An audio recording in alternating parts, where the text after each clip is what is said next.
Breaking tonight, Canada's semiconductor strategy just exposed Europe's fatal mistake. The Netherlands seized a Chinese chipmaker, triggering an industrial. Europe's confrontation with China over semiconductors just collapsed. Car factories across the continent now face shutdown as Beijing cuts supply. Breaking tonight, Canada's semiconductor strategy just exposed Europe's fatal mistake. The Netherlands seized a Chinese chipmaker to protect national security. Instead of solving the problem, they triggered an industrial catastrophe that's now threatening to shut down car factories across Europe. And while Volkswagen scrambles to find replacement parts, Mark Carney's government is quietly positioning Canada as the West's alternative semiconductor hub, the partner every desperate European automaker is about to start calling. You need to get the picture what actually happened in The Hague, because the conventional narrative, the surface analysis, the immediate headlines, they all miss the real story unfolding across 3 continents. The Hague, September 30, 2025. Dutch authorities invoke a Cold War-era law to seize Nexperia, a Chinese-owned semiconductor manufacturer. The official purpose: national security concerns and alleged financial irregularities. Translation: Europe just declared economic war on Beijing without preparing for retaliation. And what happened next? The continent that thought it could dictate terms to the world's manufacturing superpower is discovering exactly why Canada's patient, strategic approach to semiconductor independence is reshaping global supply chains while European factories grind to a halt. Listen closely. Between September and November 2025, something extraordinary happened in global semiconductor relationships. Europe demanded control. Beijing said no. And Canada, strategic, forward-thinking Canada, became the alternative every panicked Western manufacturer suddenly realized they desperately needed. This isn't just about one failed Dutch policy. This is about the fundamental collapse of confrontation as strategy and the rise of partnership-based resilience as the new currency of industrial security. Here's what Brussels didn't calculate when The Hague pulled the trigger. Nexperia isn't some minor player in global electronics. Its semiconductors power critical systems in vehicles, smartphones, renewable energy grids, and industrial machinery. 70% of its production happens in China. When you seize the headquarters, but leave production under Beijing's jurisdiction, you're not securing anything. You're creating a hostage situation where you're the hostage. Within 72 hours of the Dutch seizure, China's Ministry of Commerce suspended all microchip exports from Nexperia's Chinese facilities. Not gradually, not with warnings, immediately. The components affected: transistors for braking systems, control units for batteries, semiconductors for energy management, the basic parts that keep vehicles functioning and factories operating.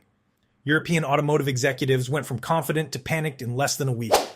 The European Automobile Manufacturers Association quietly informed members that most production facilities maintain semiconductor inventories for less than 30 days.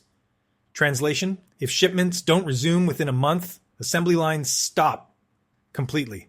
Volkswagen circulated internal memos acknowledging short-term production impacts cannot be ruled out. Rachmofharbi. Maxot. For a conglomerate managing 10 major brands and hundreds of thousands of workers, that phrase masks billion-dollar consequences.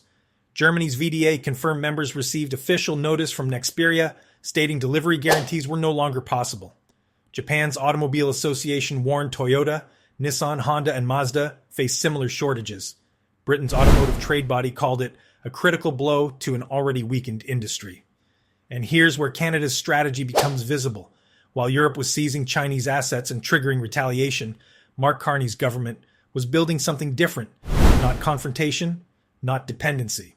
Partnership-based semiconductor capacity that doesn't require choosing between Washington's demands and Beijing's supply chains. Over the past 18 months, Ottawa has quietly invested in domestic semiconductor research facilities, secured lithium and rare earth partnerships with Australia and African nations, and established technology sharing agreements with South Korea and Taiwan that don't threaten Chinese interests. The approach is quintessentially Canadian. No dramatic announcements, no threats, just methodical construction of alternative supply networks that give Western manufacturers options when geopolitical tensions inevitably explode. And now, as European car factories face shutdown scenarios, those investments are transforming into leverage.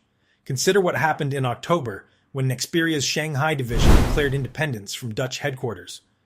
Chinese executives publicly refused orders from European management, stating directives carried no legal force in China. The company effectively split into two entities operating under separate jurisdictions, backed by different governments.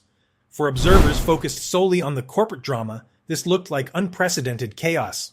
For strategists in Ottawa watching carefully, it looked like validation. Canada's semiconductor strategy never assumed you could control Chinese production through Western ownership structures.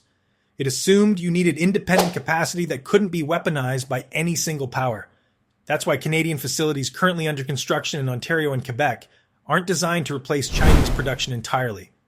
They're designed to provide enough domestic capacity that disruptions in any single region, whether China, Europe, or America, don't halt Canadian manufacturing. It's the difference between dependency and resilience. Europe chose to confront Chinese control while remaining dependent on Chinese production. Canada chose to build alternatives while maintaining functional relationships with all major suppliers. Watch what's happening right now in automotive supply chain negotiations.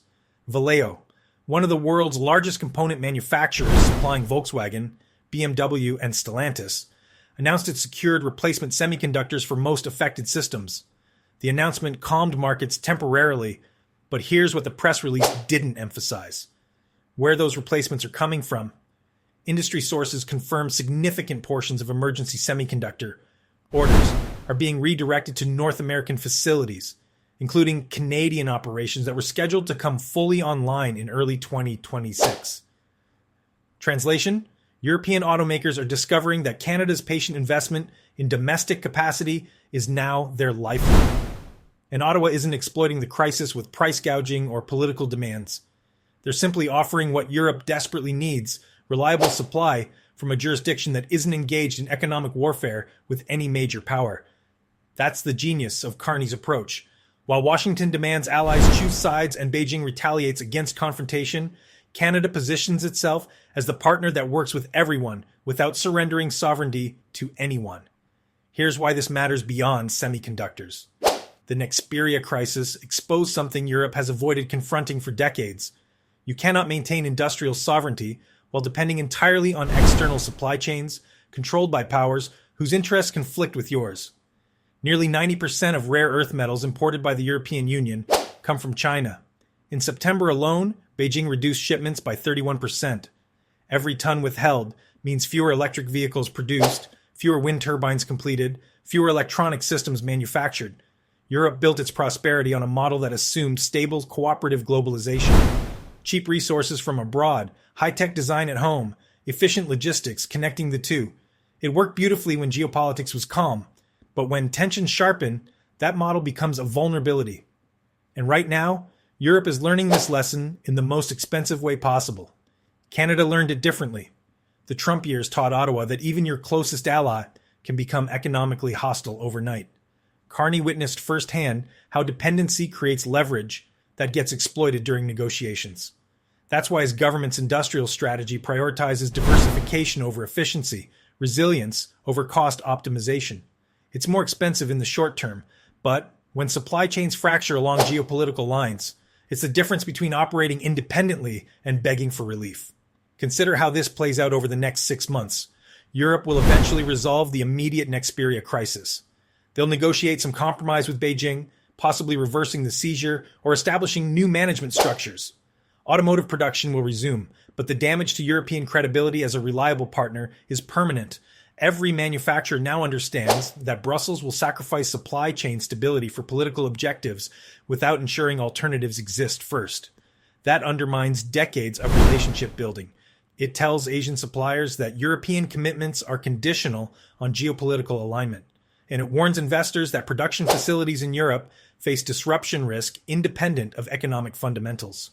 Meanwhile, Canada's reputation moves in the opposite direction: stable, professional, willing to work with multiple partners without requiring ideological alignment. The country that doesn't weaponize trade relationships or seize assets without preparation. For companies deciding where to invest in new production capacity, that difference matters enormously. And for governments deciding which Western partner to prioritize in negotiations, it matters even more. This is how middle power influence actually works in 2025. You don't compete with superpowers directly. You don't choose sides and hope your patron protects you. You build independent capacity, maintain professional relationships with all major powers, and position yourself as the alternative when confrontational approaches inevitably fail.